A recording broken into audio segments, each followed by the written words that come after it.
Во текот на изминатиот месец, како резултат на редовните сообраќајни контроли што ги реализираат полициските службеници од сите сектори за внатрешни работи на патиштата низ земјава, од вкупно 16.885 издадени платни налози, 4.473 прекршоци се однесуваат на возачи кои не ја почитувале пропишаната брзина на движење, 3.851 од нив за непрописно паркирање и 920 за користење мобилен телефон.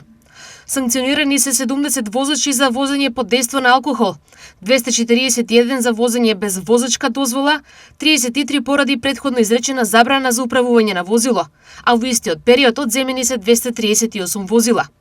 Санкционирани били и 1281 возачи на мотоцикли за неносење заштитен шлем, а санкционирани се и 295 пешаци. Исто така, 1584 учесници во сообраќајот се санкционирани кои што не користеле сигурносен појас и 240 возила биле отстранети од сообраќај заради тоа што биле нерегистрирани, а 83 заради техничка неисправност.